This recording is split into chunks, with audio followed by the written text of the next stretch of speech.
તો પહેલા કેમ નહોતું? તો એ જે પૃથ્વી તત્વની જે વાત કરી ને, પૃથ્વીથી આપણને મેગ્નેટિક એનર્જી મળતી હતી અને મળી રહી છે, વર્ષોથી મળી રહી છે. કે પૃથ્વી ચુંબકનો ગોળો છે, બધાને ખબર છે ને. કઈ ક્યાંય જીવન શક્ય નથી સિવાય કે પૃથ્વી, મંગળ અને ચંદ્ર ક્યાંય જીવન શક્ય નથી. આટલા બધા સાયન્ટિસ્ટે રિસર્ચ કર્યું કારણ કે પૃથ્વી પર ગુરુત્વાકર્ષણ બળ છે, બરાબર. અને છે ને પૃથ્વીના પેટાળમાં 5000 ફીટ છે ને લાવા છે, બરાબર. અને પૃથ્વી એની ધરી પર સૂર્યની આજુબાજુ પ્રદક્ષિણા કરે છે અને 1 કલાકમાં 1,06,000 કિલોમીટર સ્પીડમાં ફરે છે. તો એક એનર્જી ઉત્પન્ન થાય છે, કે છે મેગ્નેટિક એનર્જી, બરાબર. તો એની ઊર્જા પહેલા પ્રોપર મળતી હતી, અત્યારે નથી મળી રહી. રીઝન કે પહેલા શું કાચા મકાન હતા. તમે વિચારજો, આજથી 100 વર્ષ પહેલા લોકોના મકાન કેવા હતા? કાચા. અત્યારે શું છે? પાકા મકાનો, બરાબર. અને પાકા મકાનોમાં શું હોય છે? લોખંડ, બરાબર. તો જે નેચરલ મેગ્નેટિક ફોર્સ છે ને, આ લોખંડ જે વાતાવરણમાં આપણે જે આ બધી ફીટમાં લોખંડ ઉપર લોખંડ નીચે કોણ, તો લોખંડ મેગ્નેટને એટ્રેક્ટ કરે છે. આપણે જોઈતી એનર્જી એ મેગ્નેટ લોખંડ એબ્સોર્બ કરી લે છે. આપણે જોઈતી પૂરતી એનર્જી મળી રહી નથી. અને બીજું, આપણા બધાની જોડે છે બોમ્બ, રેડિયેશન, છે કે નહીં? અહીંથી અમેરિકાનો કોલ કરવો હોય ને તો વિધિન અ સેકન્ડમાં રિંગ જતી રહે, 30 સેકન્ડથી બી ઓછી વારમાં. અને અમેરિકા જવું હોય તો પ્લેનમાં 24 કલાક થાય. જો આ મેગ્નેટિક એનર્જી ના હોય ને તો મોબાઈલના રેડિયેશન, ફોન બી કામ ના કરે, બરાબર. તો એ પણ આપણી એનર્જી એબ્સોર્બ કરી લે છે. આપણને 40% જે જરૂર છે એ આપણને અત્યારે પૂરતા પ્રમાણમાં મળી રહી નથી. એટલે આપણને આ સબ્સ્ટિટ્યુટ, આપણે આ પ્રોડક્ટની આપણે જરૂર પડે. અને તમે ગૂગલ પર સર્ચ કરશો ને તો સૌથી લાંબુ આયુષ્ય ક્યાંનું છે તો ખબર પડશે કે જાપાનના લોકોનું, બરાબર. તો જાપાનના લોકો આજથી 20 વર્ષ પહેલાથી આવી પ્રોડક્ટ યુઝ કરી રહ્યા છે. આપણે અત્યારે આપણે ઇન્ડિયામાં બધાને ખબર છે, આપણે થોડા ડીમ લાઈટ પછી જ ખબર પડે દરેક વસ્તુમાં, બરાબર ને. તો આ મેક ઇન ઇન્ડિયાના પ્રોજેક્ટમાં આપણને આ ડોક્ટર સાગર જોશી અમેઝિંગ પ્રોડક્ટ આપી કોવિડના ટાઈમમાં. અને આ જાપાનમાંથી આપણે આ જે મેગ્નેટ છે, નેચરલ ન્યુક્લિયર મેગ્નેટ, ત્યાંથી ઇમ્પોર્ટ કરવામાં આવે છે, બરાબર. ત્યાંથી આપણને મળે છે પૃથ્વીના પેટાળમાંથી. ઓકે, નેનો ટેકનોલોજી પ્રમાણે મેડિકલ ગ્રેડના મેગ્નેટ છે. ઓકે, જેવી રીતે કે આપણે ઘણી કઈ રીતે સમજવા માટે ટ્રાય કરીએ કે ભાઈ આપણે ઘણી કાતર સ્ટીલની અને ડોક્ટર જોડે જે કાતરો હોય છે દેખામાં સેમ લાગે છે પણ ઓપરેશન થાય નથી, ના થાય, સેમ.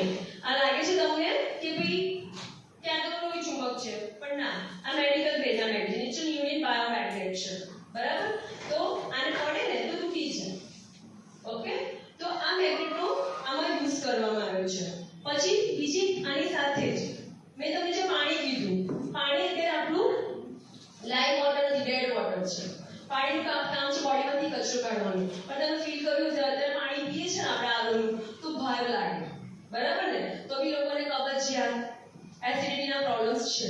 કારણ કે એમાંથી જે મિનરલ્સ, વિટામિન્સ, ખનિજ તત્વો જે હોવા જોઈએ તે હવે રહ્યા નથી. તો સાહેબે આ મેગ્નેટિક વોટર પેડ બનાવ્યું છે. આમાં પણ મેગ્નેટ છે, બરાબર. પાણીની બોટલ પર આ રીતે ઘરની જે બોટલ હોય એની પર આ રીતે લગાવી દેવાની. કાચની બોટલ હોય તો ધી બેસ્ટ, નહીં તો કોઈ પણ બોટલ આ રીતે મેટલની આ રીતે સારા નેચરલ વર્જિન પ્લાસ્ટિકની બોટલ હોય એની પર તમારે લગાવી દેવાનું. અને જેવું ખાલી થાય એમ ભર્યા કરવાનું. અને બધા જ ઘરના લોકો પી શકે છે, બરાબર. તો શું કરશે, જે બી ઇનડાયરેક્ટલી આપણા બોડીમાં કેમિકલ જે કચરો ભેગો થાય છે ને એ આના થ્રુ નીકળશે, બરાબર ને.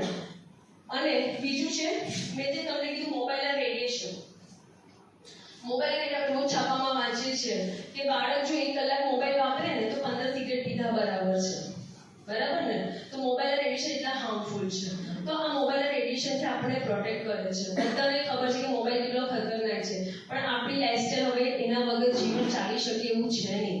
એક માતાને બાળક વગર ચાલે પણ મોબાઈલ વગર ના ચાલે, બરાબર ને. તો કહેવાનો મતલબ કે મોબાઈલ એટલો નેસેસરી છે. આપણે મોબાઈલ જેટલો હાર્મફુલ છે એના પ્રોટેક્શન માટે આપણે કવર લગાવીએ છીએ, સ્ક્રીન ગાર્ડ લગાવીએ છીએ. તો આ મોબાઈલના રેડિયેશન આપણા માટે આટલા હાર્મફુલ છે તો એના પ્રોટેક્શન માટે આપણે કશું વાપરીએ છીએ? હા કે ના? વાપરો છો? નથી વાપરતા. કદી વિચાર્યું કે આના માટે પ્રોટેક્શન હોવું જોઈએ? વિચાર્યું કે આ પ્રોટેક્શન મળે છે આનાથી, બરાબર ને. એક્સિડન્ટ થાય તો આપણે હેલ્મેટ પહેરીએ છીએ, પણ આજના ટાઈમમાં આપણું બોડી અમૂલ્ય છે. અને આપણે જે કીધું કે આપણી લાઈફસ્ટાઈલ ખરાબ છે, આપણું ખાવા પાણી બધું બધું દૂષિત થયું છે, તો એને બચવા માટે જસ્ટ આજનું કોણ એક મેજિક પ્રોડક્ટ છે આપણા બોડી માટે, one type of precaution, helmet પહેર કે આપણા બોડી માટે આ વસ્તુ ચાર વસ્તુ આપણે પ્રોપરલી માત્ર ખાલી પાણી પીવાનું છે, સૂવાનું છે, જે આપણે રેગ્યુલર રાતે સૂતા જોઈએ છે. કોઈ પણ માણસ ગમે તેટલો બિઝી હશે તો સૂયા વગર રહેશે નહીં, સૂવું તો એને પડશે જ, 6 કલાકે ઊંઘશે ખરું, બરાબર. અને હાથમાં પહેલા સોનાનું બ્રેસલેટ પહેરતા હતા કે તમે જે જ્વેલરી પહેરતા હતા એ જગ્યાએ બ્રેસલેટ પહેરવાનું છે. આટલું કરીને તમે લાઈફસ્ટાઈલ કોઈ ડિસ્ટર્બ કરવાની નથી. જે લાઈફસ્ટાઈલ છે એને ફોલો કરતા આટલી 3 વસ્તુને એડ કરીને, બરાબર, તમે લોંગ ટાઈમ હેલ્ધી રહી શકો છો.